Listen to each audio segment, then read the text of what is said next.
So, I heard you wanted to learn English. Well, I think you've come to the right place.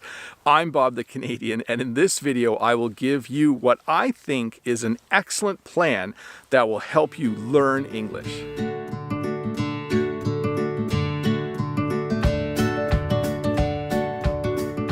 Well, welcome to this video where I'm going to share with you what I think is the best way to learn English in the year 2020. If this is your first time here though, don't forget to click that red subscribe button below and give me a thumbs up if this video is helping you learn English. Before we get started though, before I share the plan with you, there's a few things that you're going to need. You're going to need about 1 hour a day, Monday through Friday, in order to use this English learning plan. If you don't have an hour a day though, you can use 30 minutes. Just make sure that you use the majority of the time for the things that I recommend for that day. The other thing you're going to need is a notebook and a pen, and you're going to need to choose an English song, an English book to read, and an English television show. If you have all those things, I think you'll be ready. Oh, you'll also need an internet connection, which I'm pretty sure you have because you're watching this video. When you're learning a language like English, it's important that you spend an equal amount of time reading, writing, listening, speaking, and learning new vocabulary. The way this plan works is I'm going to ask you to do those 5 things each day of the week, Monday through Friday. So on Mondays, the first day of the week, I want you to focus on reading in English. I want you to read the book that you have chosen. And if you're having a little trouble understanding the book, if you can get the book in your own language as well, you can read one chapter in English and then read the next chapter in your own language and flip back and forth. That is a great strategy. On Mondays as well, I want you to read the news in English. So if you have a news app on your phone or can access the news on a website, please read the news in English on Mondays as well. And the third thing I would like you to do on Mondays is to go to a website called Simple Wikipedia. I'll put a link in the description below. Simple Wikipedia is the English language version of Wikipedia, but in a simpler form. So there's the regular Wikipedia, but there is Simple Wikipedia, which helps people who are learning English to read and understand the articles better. So I'd like you to do those 3 things for about 30 to 40 minutes. While you are doing those things, you should be writing new vocabulary words into your notebook, along with a short definition of them. Once you're done all that, I want you to use the rest of your time to practice your writing, to practice your listening, and to practice your speaking. So reading on Monday takes most of the time, but the other 3 components will take a small amount of time. But I want you to attach them to your reading.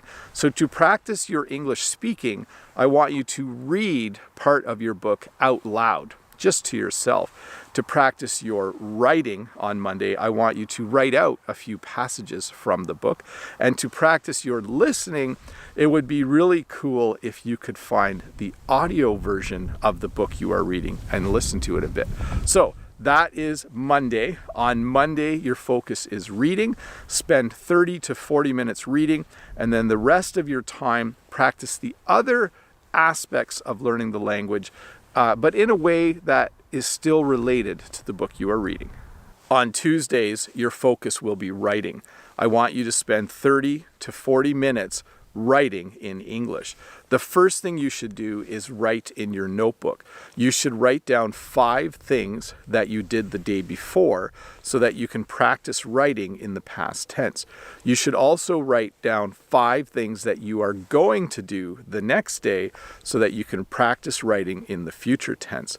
You should also go to YouTube and leave a few comments in English on a few videos. This is a really good way to practice your English as well. Many times if you leave a comment on an English video, someone will respond, sometimes even the creator. So go to YouTube and write a few comments to some of your favorite YouTube creators. It doesn't all have to be me, by the way. You can write comments on other videos as well. The next thing I would like you to do is go back to your notebook and write down a few things that you like and dislike about the book you are reading. This is a really good way for you to start to express your likes and your dislikes in English. It's a very good thing to learn to be able to do. You should also, in your notebook, try to write about 5 to 10 sentences in English that summarize the book you are reading or summarize what you have just read in the book that you are reading. So do all of that. While you are doing it, I know you are writing, but you might have to look up new words to use. Make sure you put those words in your notebook as well. Hopefully you have a little vocabulary section that you're building where you put a few words in on Monday and now it's Tuesday, you'll put a few more words in. So Tuesday is writing. You've spent 30 to 40 minutes writing. Now it's time to practice a little bit of reading. So read over the things that you wrote. It's time to practice a little bit of listening.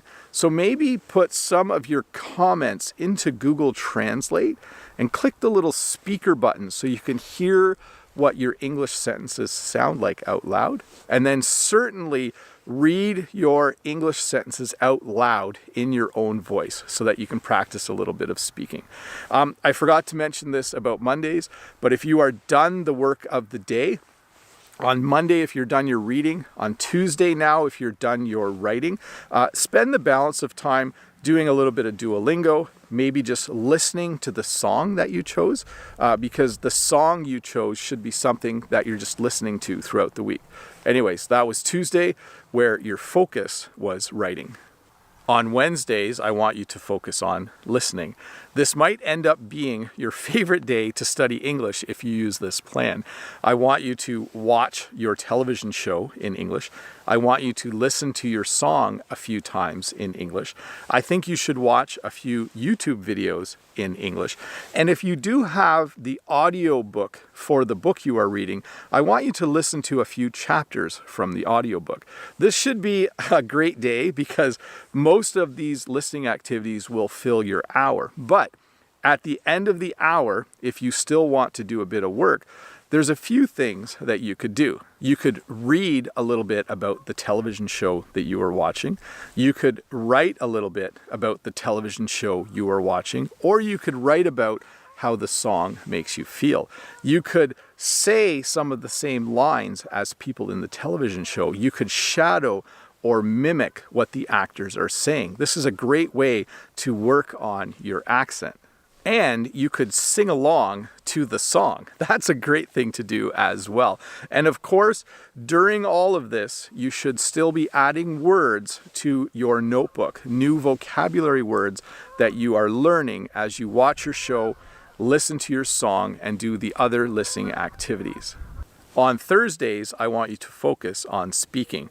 So for the 1 hour that you study English on Thursdays, 30 to 40 minutes of that hour, you should be spending speaking English. The best way to practice speaking English is to hire an English tutor who you can meet via FaceTime or Skype.